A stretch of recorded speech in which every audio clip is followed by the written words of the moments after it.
It's not like some have a larger dose than others. Everybody's got inner wisdom. It's just, are you going to cultivate the practice of paying attention to it? We tend to go, well, I'm not going to jump off a cliff if I don't have a guarantee ahead of time this is going to work out. That isn't the way life works. You're not going to get a guarantee, but always we are guided and protected. You'll get signs of it one way or the other. They may not have appeared logical or even possible at the time, but if it's meant to be, all the stuff in the way is going to get cleared out. If you will listen to your guidance and not your intellect, because you think your intellect, which just knows what it's learned about the past, can compete with intuition that's got all of the universe at its disposal. This is a no contest. If you stay with, I'm going to follow my guidance, no matter how bizarre or mundane it may seem, and I am completely dedicated to being truly helpful. If you do those two things, your life will turn into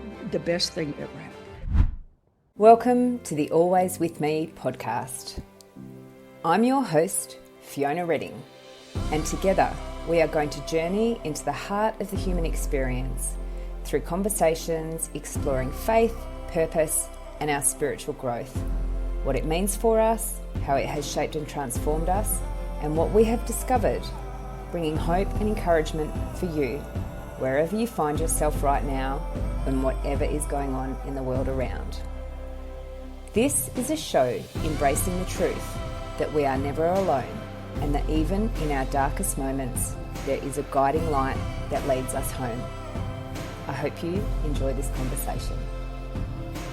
Hey, and welcome back to this episode of the Always With Me podcast. Today I am joined on the show by Carol Howe, who is an author and internationally recognised master teacher and student of A Course in Miracles. Welcome to the show, Carol. Thank you so much. So I'm personally very excited to have you here today because I have been listening along with you on YouTube for most of this year as to your teachings of each of the lessons of A Course in Miracles. And when I first had the idea for this podcast, which I'm sure, I have no doubt, has come about in part because of my working through the Course in Miracles and just that deepening kind of connection that's come for me as a result of participating through the work in the Course in Miracles. Asked you to come on the show, and you said, oh, it sounds lovely, thank you for the invitation, but I'm a little bit busy at the moment, can you get in touch with me later this year? And I did that, and then you have agreed to come on the show. So here we are, and it's lovely to see your face because I'm used to just listening to your voice. Hearing a voice. Hearing a voice. So yeah. Carol, I'm just going to start. We're going to talk about A Course in Miracles today because that's obviously your key area of expertise. And I feel like I was thinking about this morning before we connected. It's like, I just want to sit here and listen, listen. So I'm just going to ask you some questions and then we're just going to see where that goes. But I think the first question I'd like to ask you is really for the listeners of this episode. Can you please explain what actually A Course in Miracles is?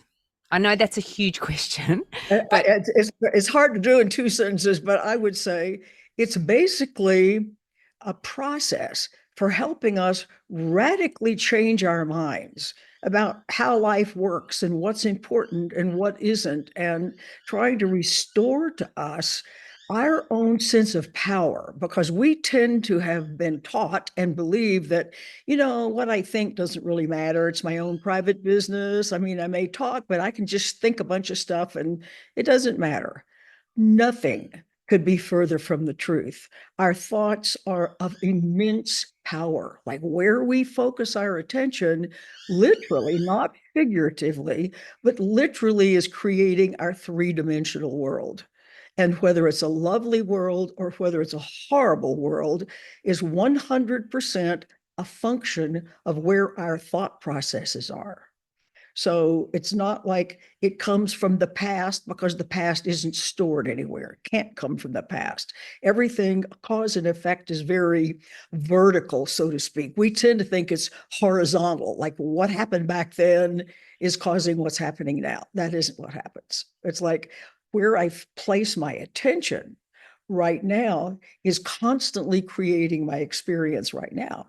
So if I'm running around feeling insulted or hating people or putting myself down or feeling guilty or making other people guilty or whatever, and we have been seduced into thinking, oh, it's just in my mind and it won't matter. It's like, well, nothing could be further from the truth. So it's a matter of learning to really reorient our thinking, letting go of fear, letting go of guilt. Primarily, there's a whole lot of talk about the problem of guilt throughout, and our need to let it go.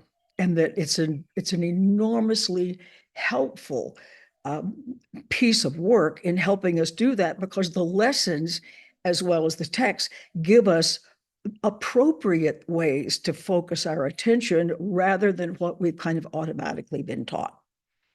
So can That's you, it in a nutshell. in a nutshell, thank you for that. So can you then explain, so it's obviously a process. Can you describe the process? So, there's obviously a lesson a day and all the rest of it. Can you just kind of just Well, explain that? well, well, a process is, it's not like it goes 1, 2, 3, 4, 5. A process, as I say, it's more becoming mindful of where we put our attention, because we have undervalued the focus of our attention. And so we think, I can be mad at this person. I might, behave okay, but I can think unpleasant thoughts about them or wish them ill.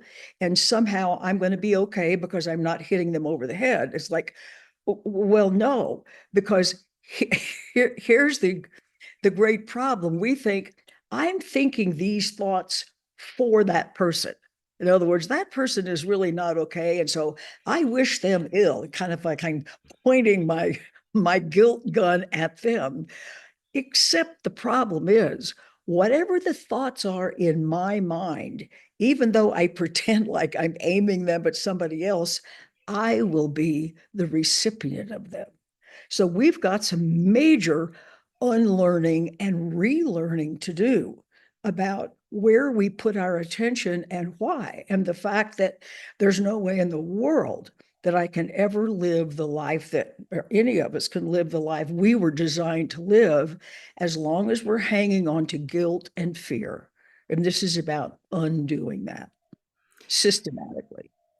Just before we jumped on, we just had a very brief conversation. So the way I've kind of been approaching this year is like, I've been on quite a profound journey myself over the last decade or so, after my life kind of really imploding and having to rebuild everything from the ground up. And I was connected with, was discovered by a master, and so I've been studying metaphysics with master for the last decade or so. My spiritual journey growth has been a very surprising thing that happened for me along the way. Like, I really didn't expect that was going to happen. I started meditating, and I stopped drinking, and started, caring about myself and my life. And wonderful. yeah, it was very unexpected for me to kind of have this spiritual connection starting to open up, this understanding of myself as part of, something bigger, and what that's, what that is, how to try to even define that, articulate that. Right. And for me, like A Course in Miracles is something that I couldn't come across over the years, and I'd sort of dismissed it, just, completely out of hand, hadn't even really looked at it, just dismissed it. And it kept kind of knocking on my door. And then I obviously started it this year. And the way I relate to it, and as I said to you, like, I'm literally, you are my conduit for the Course in Miracles. Like, I'm not reading the text. I'm not doing any kind of further, I'm not connected with a group of, or a community of other people currently doing it. It's just me and you basically doing this Course in Miracles. I'm relating to it as just like another tool in my tool kit to kind of really help chip away and crack and open up my mind to, Yes, it is a process, right? We're it just not is. able to do it in one fell swoop. Oh, absolutely. Because we have an awful lot of programming, quite Yeah. literally, that has to be undone and redone, so to speak. And you don't do that overnight. No, and there was one lesson in A Course in Miracles. Actually, I'm going to ask you this question in a minute around your most profound lesson, but I think I haven't actually finished the course yet. But Mhm. the one I can't tell you how deeply it landed for me was that there is nothing to forgive, and that forgiveness is the last tool that you need.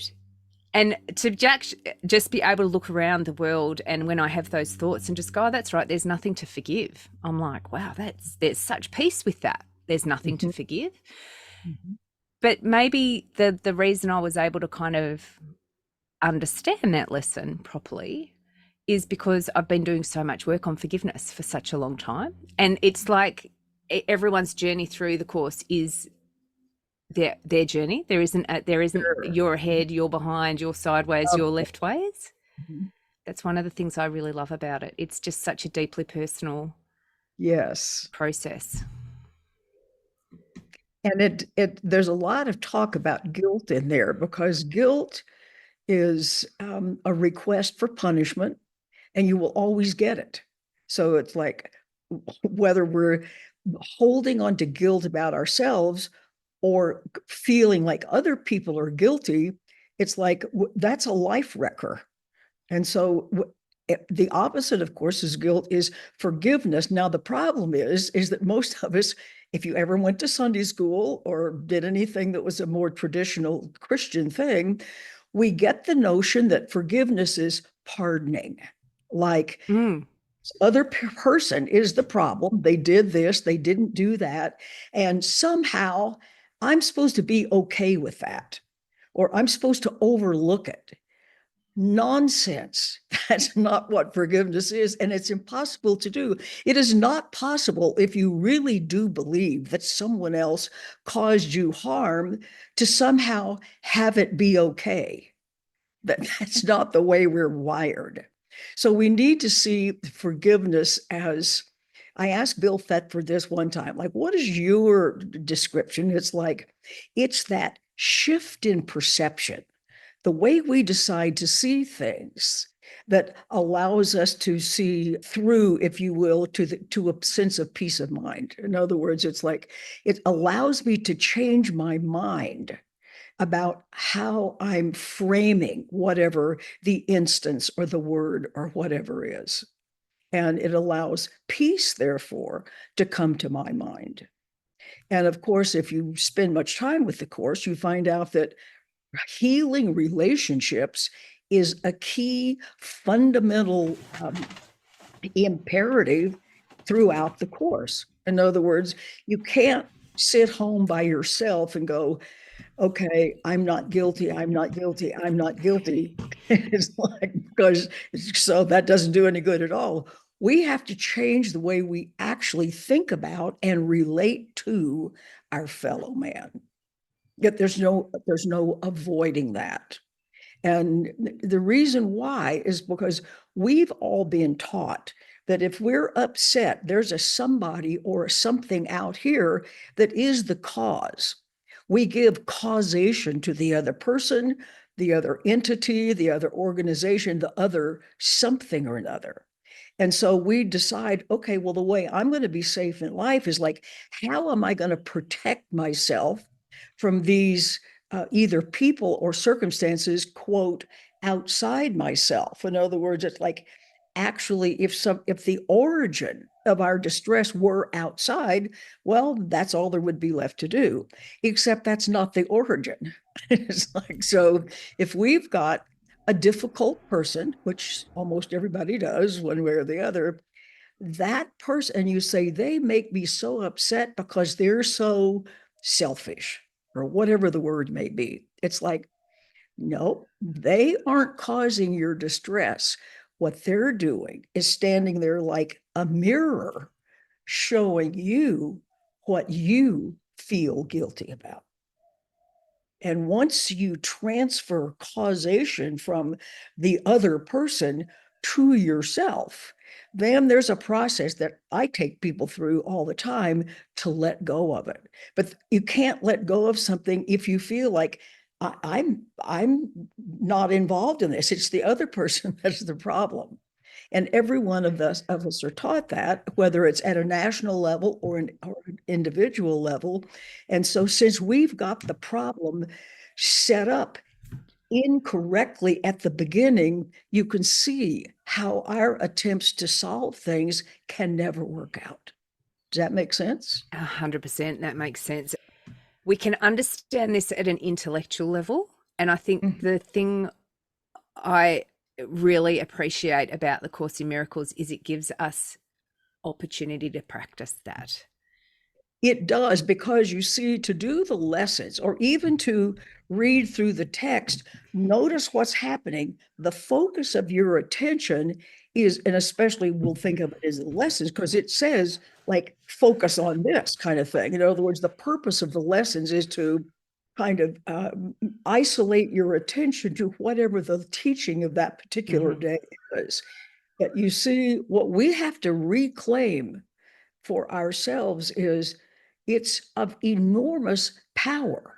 If I'm focusing my undivided attention to thoughts that are loving and accurate and true and ever so powerful. All thoughts are powerful. That's the problem. So I need to learn how to focus my attention on the things that will allow me to be safe and healthy and successful and have wonderful relationships, all of which are our birthright. And if we're not experiencing that, then it's not that it's bad luck or bad genes or anything like that. It's that I haven't learned how to focus my attention in quite literally a loving way. One of my other favorite lessons so far, I mean, they're all my favorite lessons. I think that's the thing. But there was another one that really helped me, and it was like when I first started, particularly, it was like every lesson I walked into was the actual perfect message for that day. But of course, Exactly. the further along I'm going, it's becoming like a kaleidoscope. It's Yes. like, whereas at the start it was very focused on one particular thing, but now it's just becoming immersed and enmeshed. But Mhm. my mind holds only what I think with God. My eyes see only what I think with God, and that is a really powerful anchoring thought for me. Yes. And And if so, people can substitute the word love or kindness for God rather than, because that's for some people that conjures up an anthropomorphic God that's off running the yeah, universe someplace. But if you, it's like my thoughts of love and kindness and consideration and open heartedness, you supply, you can go from that list of adjectives, and it just makes all the difference in the world. just on that, actually, I noted this down as just something I wanted to have a conversation with you around. I was listening to Eckhart Tolle once. I enjoy listening to him a Mhm. lot. And this was before I myself started engaging with the course. Mhm. And he said, it's one of those things that stuck with me. A Course in Miracles is not for everyone. And that was the beginning and the end of the statement. And I'm just really curious about your take on that. Well, I think that when we're ready for things, and whether it's an idea or a new job or a whatever, it's like we'll kind of be led to it.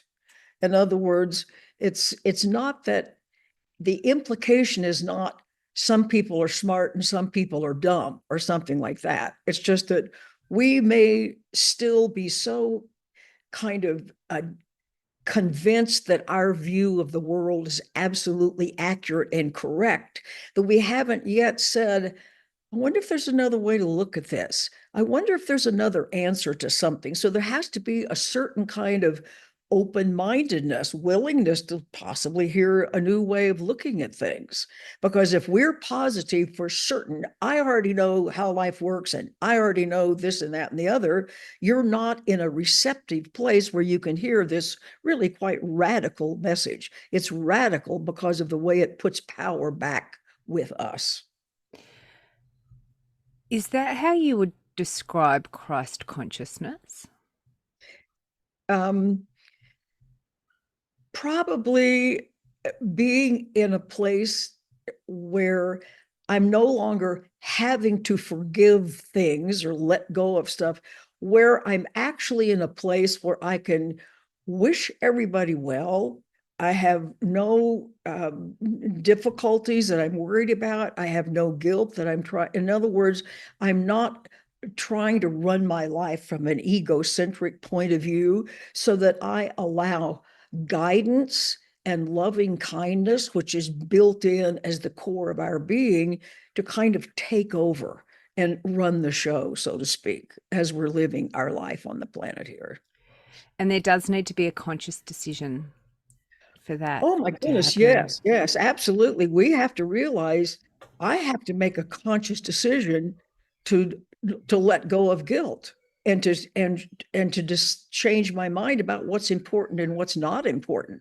There's nobody else that kind of reaches in my mind and snatches out the problems that are there. It's like I'm the one who has to be motivated, if you will. Now, unfortunately, a lot of people aren't motivated until a crisis occurs, or somebody dies, or they become very ill, or there's a something dramatic in their lives where they go, "Oh my goodness, I need to find out more about how life works," kind of thing. So it's unfortunate, but pretty commonplace that we tend to kind of rock along in whatever status quo might be until we get, as I might call it, a little spiritual kick in the rear. Like, I might need to look. Clock around the head. From the time I was about 6 years old, I was interested in all of this.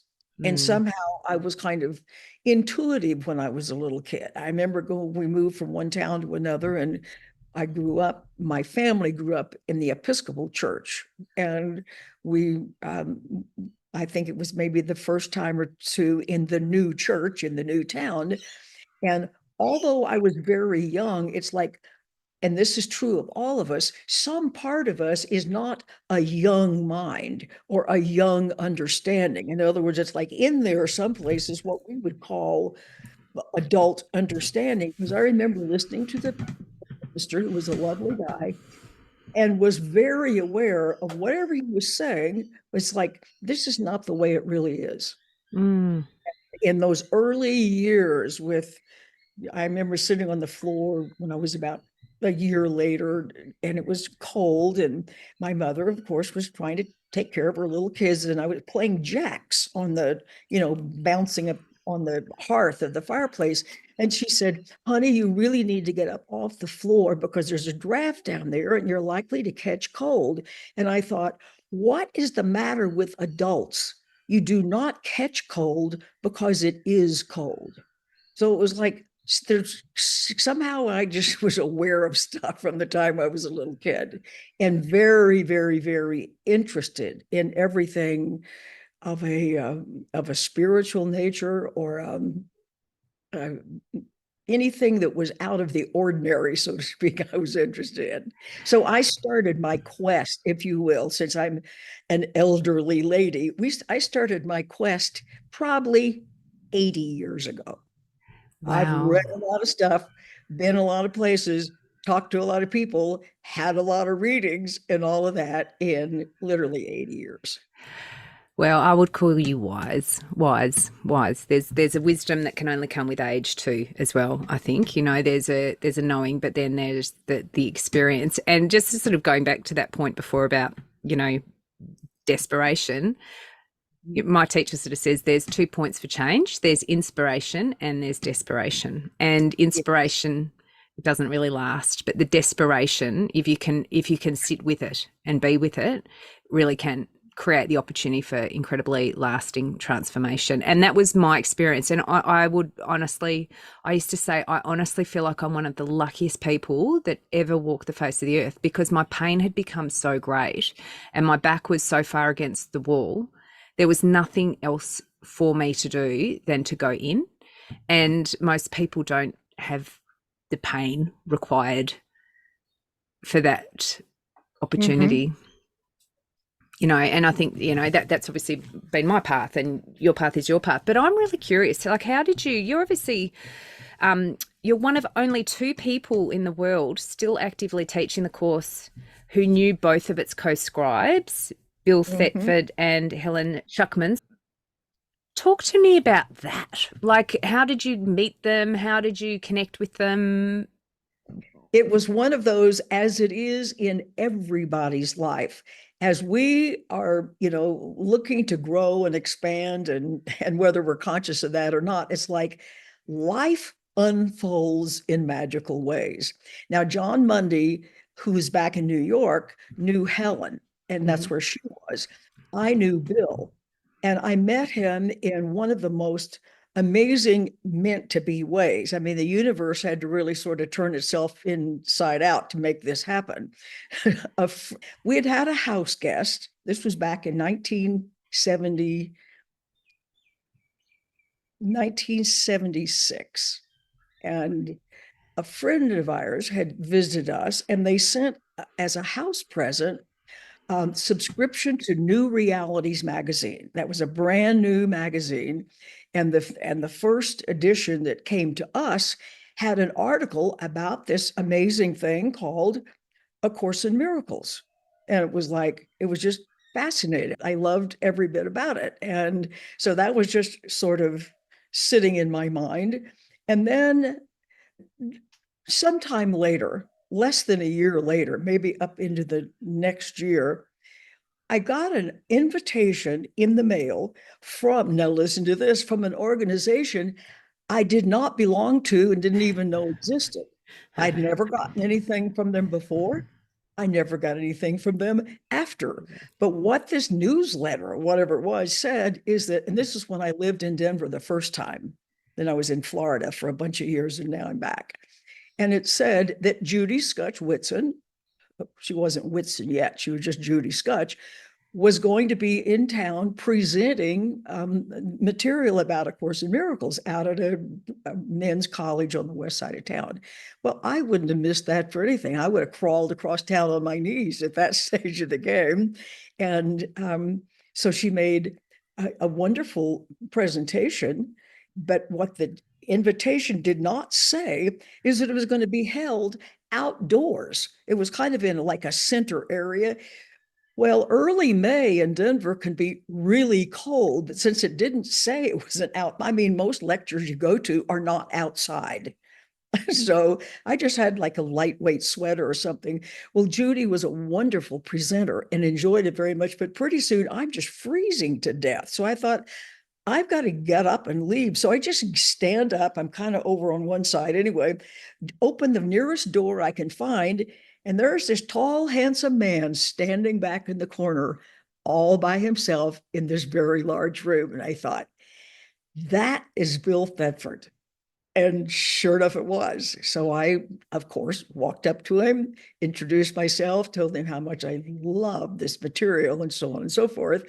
And he has tremendous presence. I think I was sort of spellbound, not because he was a co-scribe of the course, but because he has such presence about him. So I rode home sort of in a state of shock somehow. Um, and one thing led to another, where I found out about the course. I'm going to leave out stuff so it might be boring to people, but it ended up that a friend of mine was going out to Tiburon, which is where Bill and Judy and everybody ultimately moved to from New York. And he said, I'm going to do, he was a rolfer, a body worker, and he was going for suicide. I'm going to try to reach out to this Bill Thetford guy and see if you all can meet. I sort of tend to be a matchmaker anyway.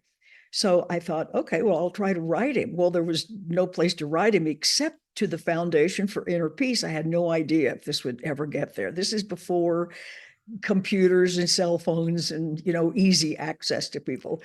So I wrote the letter, and to my amazement, at the end of October, 1970, I get this phone call one day, and he has a beautiful bass voice. He has a beautiful singing voice and a beautiful bass voice. So he said, this is Bill Thetford, and I got your message. And yes, I would be delighted to meet your friend. And are you going to come out too? See, this gets stranger and stranger. And I said, no, I'm just calling on Jason's behalf. And the next morning I thought, what do I mean I'm not going out too? So quickly things got arranged. Jason knew somebody I could stay with. And to my astonishment, a few days later, I'm on a plane to Tiburon, where I meet Bill and Judy and her husband, Bob, and my friend Jason, who was there. And we have about a 4-hour lunch. And he said, now, do you know Jerry Jampolsky? And I said, no, I don't know Jerry. And he said, well, you have to meet Jerry. So the three of us went into Jerry's office, and it was the most astonishing feeling of the family is coming back together. That's just really kind of says it all. So one thing led to another. I started going back and forth to San Francisco, where I would be with Jerry and Bill and a few other people that were foundational out there. And then Bill would come and stay with us.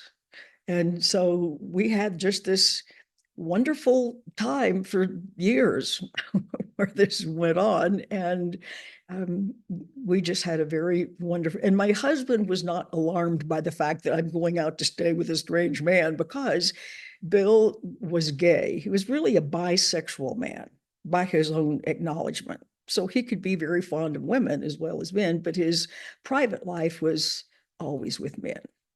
But Bill Thetford was one of the most astonishing people I ever met in my whole life. And anything that he's related to is going to be world class, which is why later on I had to write his biography. His story could not go untold. That's a very short version. I think what really, there was much that struck me from that, Carol, as you were speaking. I mean, just, it's actually, as you were talking, it was, like that's 50 years ago. It's like seared in your memory, that whole experience. And I think there's probably millions of experiences you've had in the 50 years preceding, but that whole thing was such a watershed kind of obviously experience in your life that completely shifted the trajectory. It was. And Bill was not only very brilliant at his work, he was a very famous and well-known professor and so on and so forth, but it was his presence. It was his loving presence. And, it's very hard to describe presence. You either feel it with somebody, but there were people who often were healed right being with him, whether it was a physical thing or whether it was an emotional pain. Being around Bill was simply a healing experience. And I had, on maybe 3 occasions after we would spend time together, some little time after, like maybe a few days after, all of a sudden, and this is quite impossible to describe, I suddenly experienced myself as bigger. It's like whatever I was had just expanded, as if in all directions I was just bigger. And it's impossible to describe, but amazing to experience. And it was always related to having been with him. I can relate. It is not something that can be put into words, but I have someone in my life like that as well. And I think, even just the creating this podcast, which is actually really, like, when I first started it, it was like felt like it was a sideways. I can't explain it. And then I realized and then everything again kind of just imploded again in my life. And even now, like, I literally am in a space of transition. I'm not there, but I'm completely present here. in this space of deep uncertainty and unknowing, but completely okay. Like the peace that I have, and it's like almost had to be thrown into this again to, I don't want to say test, but to kind of test where I'm at with my belief and everything. And part of this show is really just about having these conversations for people to be able to reflect, because they might not have ever come across, you know, a person like that yet in their lives, and to open up to the possibility that perhaps are there are beings like that that walk amongst What us. I do want everyone listening to open up to is, you see, and I've had to leave out a lot of pieces, but there were circumstances that just occurred following intuition. Like, I think I need to do this, kept opening one door after the other. So it's like we're actually given all kinds of sort of signals, if you will, if we just learn to pay attention to them. Mm-hmm. In other words, and it's kind of a setup. I mean, you couldn't make up a story about Bill being in town with Judy, and I find out about it through an impossible means, which is getting an invitation to something I don't belong to. I never got anything before or after. Like, now you cannot explain that away in any rational terms. So there are any number of things related to Bill that it cannot be explained in a linear way. But what I can assure everybody is that when our goal is, I'm here to be truly helpful, that means I have to keep, letting go of what I have to let go of. And I really, in my relating with everybody, whether it's the grocery store clerk or a family member or whoever, to kind of be tuned into how how can I be most helpful to them? And there's nothing that will open your life up and make things be better, so to speak, where those synchronous things can occur, is to walk in the path of, I'm here to be truly helpful. You may never ever know at any given moment what truly helpful looks like.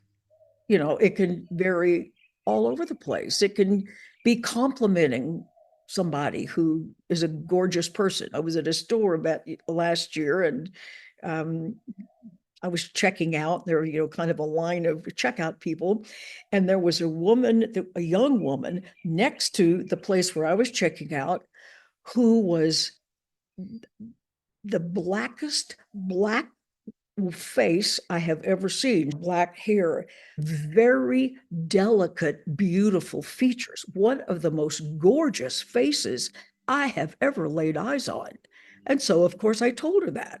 So I thought, this person should doing something with my credit card. It's like, I have to tell you, you were an absolutely stunningly gorgeous girl. She was probably 25 years old or something like that. And it was like watching her light up. And so we had a lovely little conversation, and, or all kinds of things. It's like I was at the grocery store, and the guy that the lane that I usually go through, all of a sudden, as I came through, his body was visibly shaking. And I could see that he was doing everything possible to keep from weeping. It's like, this is the checkout guy. I said, and they had his name tag on. I said, his name was Kevin. I said, Kevin, what is the matter?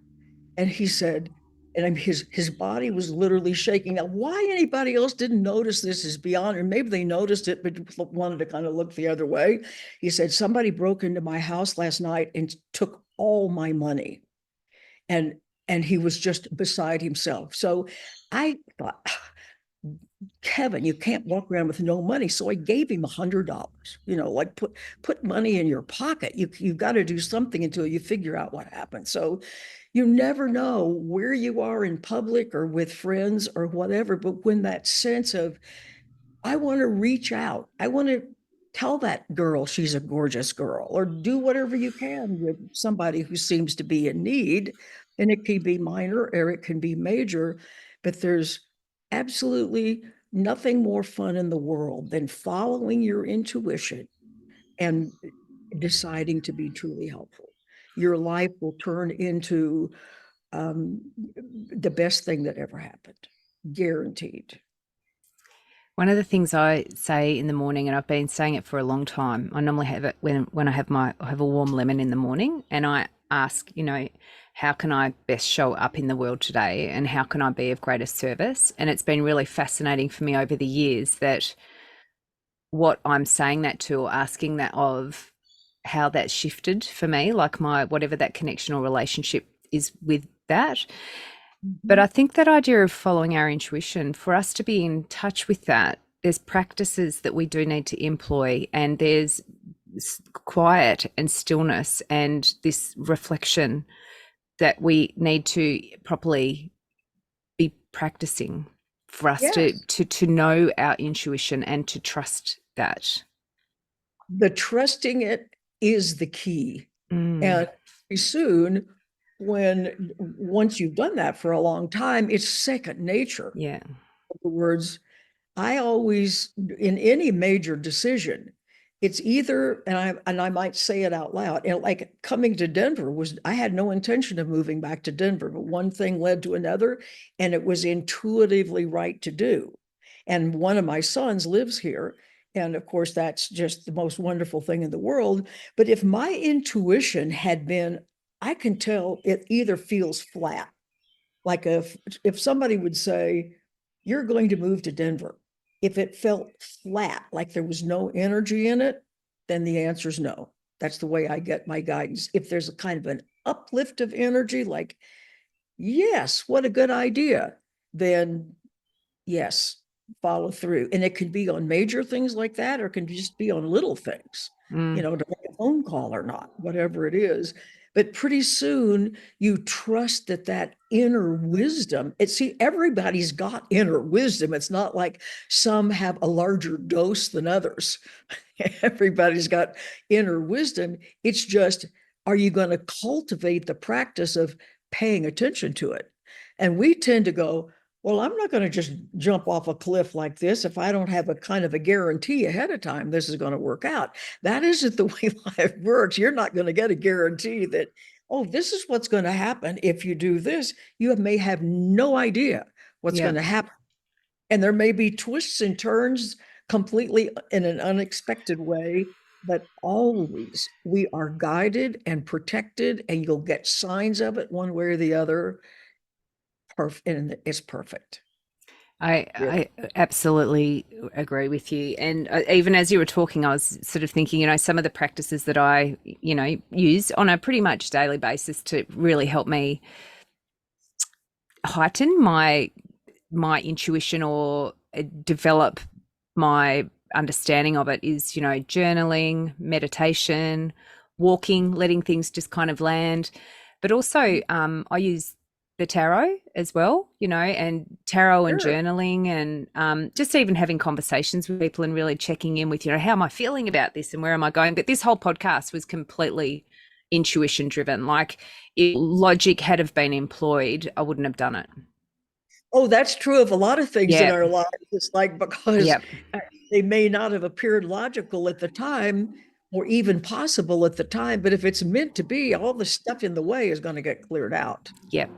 Yeah, and you do get those little signs that you're on the right track as well. And sometimes you get the signs, I often find when I'm, feel like I'm, following my intuition and stuff, it's like this smooth, easy sailing. And then it's like there's a deep valley that you've got to cross through, because that's the growth, and that's the, the trusting and the willingness to kind of go into those darker places to allow more of the light, You and know, that. you bring up something that's important because occasionally, this hasn't happened a lot, but it's happened some, where I'm following my intuition, and uh, it's like something unexpectedly not okay happens, and I realize, oh, this was so meant to be because Uh-huh. this is going to allow something to come up to be released, something to be healed or whatever. Yep. So you may think, okay, I'm following intuition and something seems to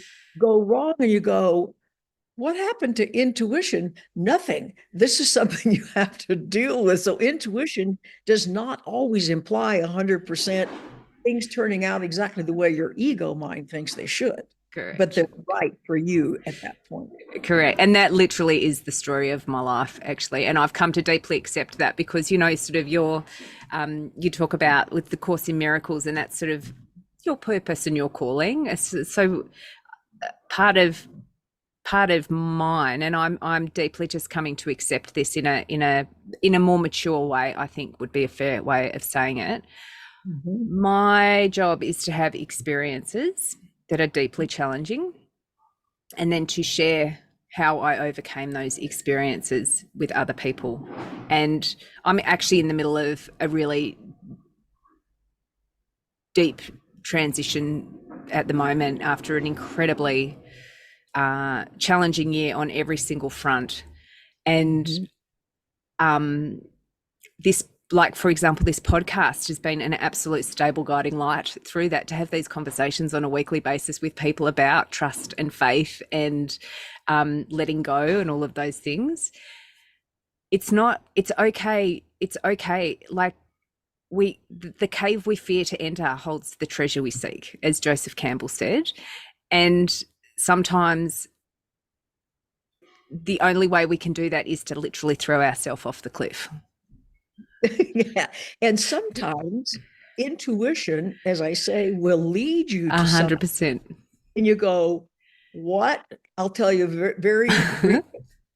One of the most awful experiences I ever had in my whole life. A long time ago, when I lived here before, practically nobody in Denver knew about the course, but we had started an attitudinal healing center here that was about the second or third one after Jerry's that was ever formed. And I said, okay, but in addition, I want to do like a little course group, in our center as well. Okay, that's fine.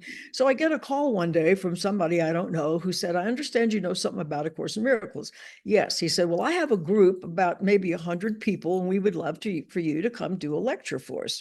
Great, fine, okay. So we arranged. Now, at this point in life, I had done more public events and more public speaking than a lot of people do in a lifetime. So speaking in front of a group of people is about as easy as having a drink of water. I mean, this is not anything that's alarming or upsetting or unusual or anything else. So I show up at the place, and it was a nice little auditorium. And all of a sudden, as I'm walking up and there was some sort of an introduction, and maybe something happened before, and I'm walking up the 2 or 3 steps to the stage, and all of a sudden, out of nowhere, I am gripped with terror, like huge fear. It was like being led off to be burned at the stake or something. I mean, it was just horrifying. And I couldn't even stand up on my own 2 legs. Now, I've taught school, I've taught college classes. When I worked for IBM, I taught executives. I mean, I've spent my whole life teaching people one thing or the other. So this had nothing to do with being afraid of talking to 100 people, for heaven's sakes. But I didn't know what to do. I've never had a situation like that in public, in front of everybody, falling apart. And all of a sudden, it occurred to me what happened. This happened. I don't know how I set this up for myself, but when I was a little kid, the worst thing, and I grew up in that awful era of children to be seen and not heard, be quiet, don't bother anybody. For heaven's sakes, never offend anybody. And what suddenly came into my mind is A Course in Miracles for a lot of people is offensive. It forces them to look at things in an entirely different way. And with that recognition that this was somehow this marvelous gift to have that old programming about being offending people come up so it could disappear. So I got up and did my normal whatever I would do, and nobody got up and left, and it was like, it was horrible, but it was marvelous because it's like it undid something that needed to be undone. And you can't do that in the privacy of your own house, because fear of offending somebody means you got to be with a somebody. for this to come. And I thought the timing was interesting because not too long later in the year, if that was in the spring, then later in September or something like that, unexpectedly, and it's too long to tell you how it happened, I ended up being in Russia with a citizen diplomacy mission. There were 85 people from all over the United States who went over there. And people who were business people met with Russian business people, and school teachers met with Russian school teachers, and so on and so forth. And there were about 5 of us that were sort of the uh, communications people or something like that, or the international relations people. And so this is not long after this getting rid of the problem with offending people. There are about 5 of us in this little group. We're meeting on the top floor of a building in Moscow with the leaders of the Communist Party. Now, this is in 1986, Massive. when the Russians and the Americans are right on the verge of blowing each other to bits. And this is just the most outlandish circumstance, and we had the most wonderful time. They were great people.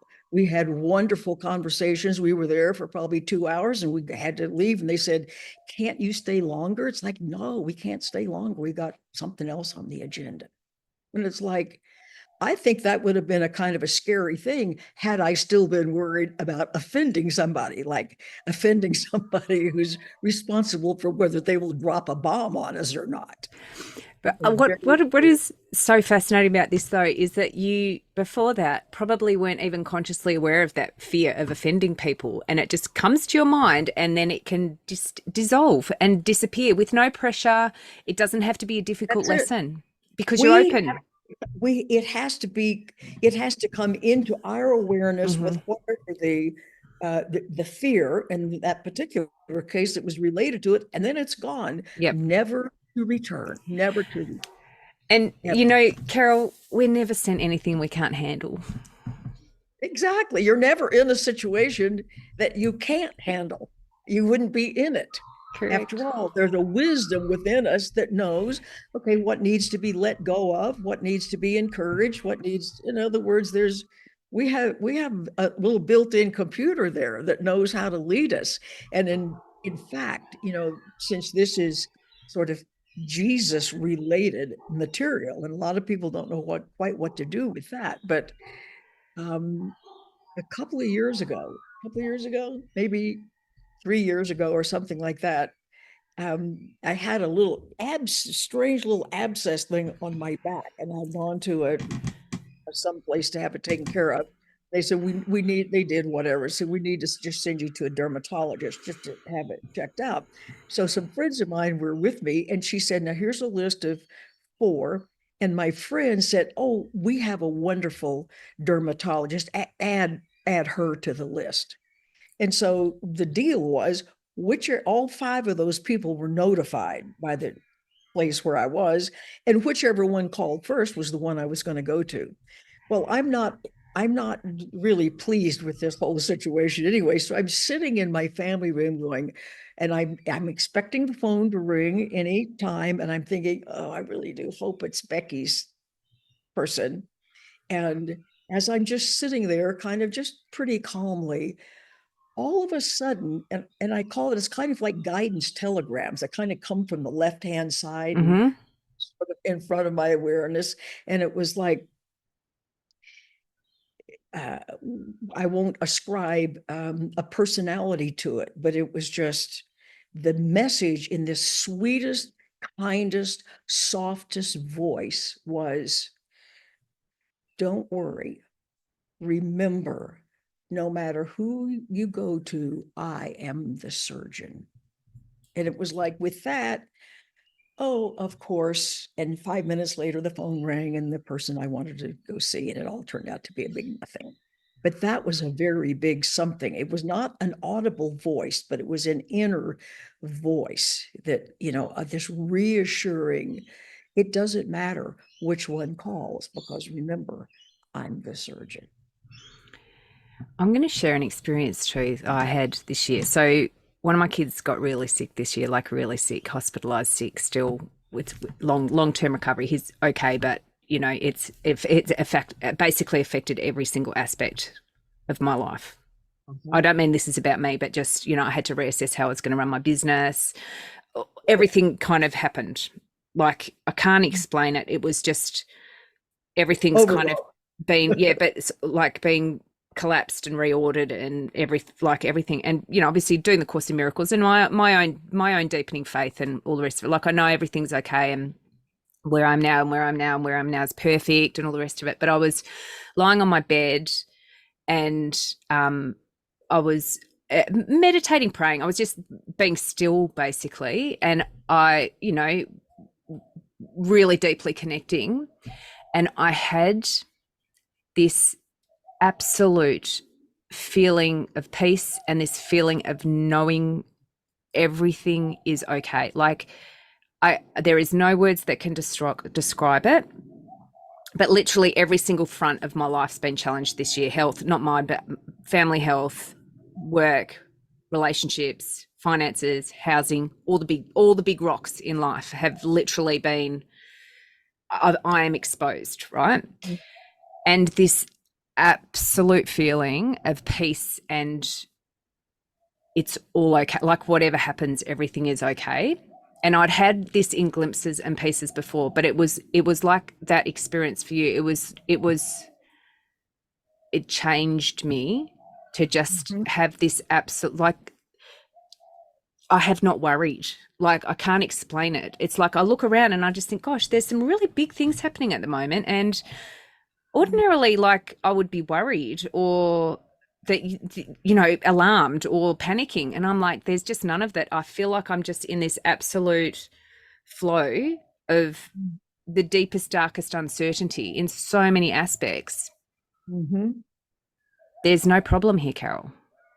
That's right. There's no problem. And like, so it's almost like this whole thing had to happen for me to experience that. How can you experience that if you're not in the deepest, darkest trenches?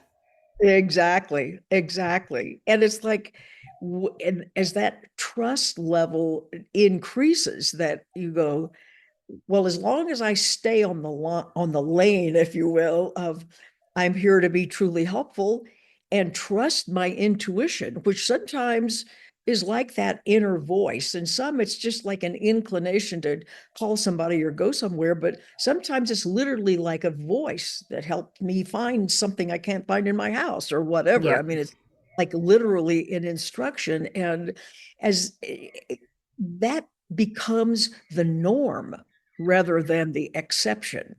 And it will happen, as I will tell anybody, if you will listen to your guidance and not your intellect, because your intellect does not have access to what your guidance has access to. Your intellect only knows about the past. Your guidance knows about everything, you know, things to come and whatever.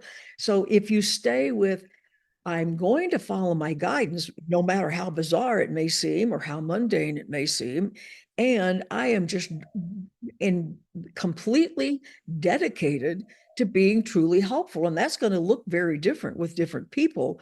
But if you do those two things, remember, there's not a past. I don't have to do any fixing of anything. The future's not here yet. So in the only moment that I'm in, I can remember those two things. I want to be helpful, and I'm home free. Carol, I don't know if, I'm sure it was probably something you said and you might not even have any recollection of it, but there was something, I'm sure it was you that said, we walk among miracles. I don't know if I said it, but certainly we it's like things can be miraculous because a miracle is that looking for the love in everything, so to speak, the what's right about everything, that it's the shift in perception, you know, and a shift is like, well, I want to see things differently. That's what perception is, that shift in perception that allows me to see that love is present.